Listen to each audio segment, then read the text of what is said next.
Does anyone remember Spine Chill? I certainly do. A perk that fell from glory and is hardly used by anyone these days. Such a shame, as I personally felt it was in a fantastic position prior to its 6.1.0 changes. You might be wondering why I'm talking about this now, as these changes were made 9 months ago. For starters, it was the only way for those that are hearing impaired to actually play the game with some comfort, as there'd now be a visual cue for the tear radius. This definitely had to be a band-aid fix. In order to get this aid, you first need to unlock the perk Spine Chill. To unlock Spine Chill, you needed to work your way through the blood web and find it. To get through your blood web, you needed to play games to get the blood points to spend on your blood web. What's the logic behind that?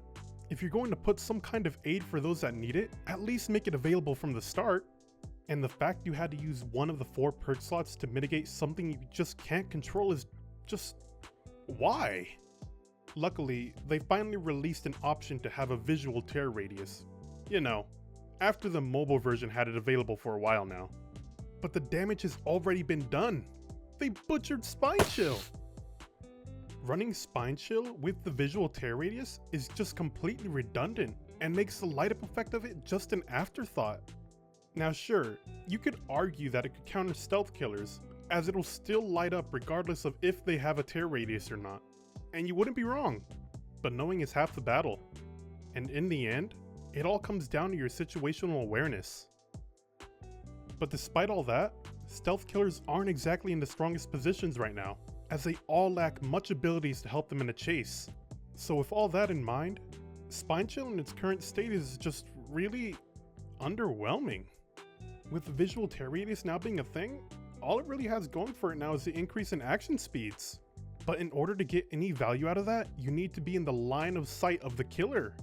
If a killer is able to see you and he's within 32 meters, you should not be performing any kind of action. Unless the generator is almost finished. Or maybe you're opening the gate. Then you can make some exceptions. If that isn't the case, you should be getting into a decent position and planning the paths you'll be taking to loop this killer. So tell me, what point is there to running Spine Chill now? Prior to the 6.1.0 changes, Spine Chill also affected vault speeds. Why they decided to remove that effect is beyond me, but it's what made Spine Chill fun for me personally.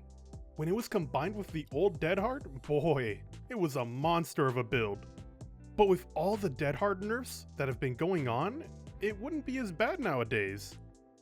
Having the line of sight combined with that makes sense as well, because when a killer is chasing you, their eyes are on you.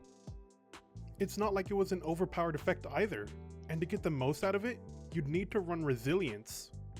With the most recent nerfs to healing, this would definitely balance out everything that made the vault build strong. With Hemorrhage preventing you from 99ing yourself, to medkit self-heal speeds and charges being lowered, there'd definitely be more to take into consideration when running it in today's meta. I genuinely believe that bringing back the vault action speed on Spine Chill would be a very fitting change, because as the way it is now, Spine Chill has very little utility. But that's just my opinion. What do you think of Spine Chill?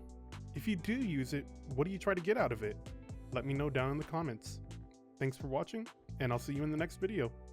Later.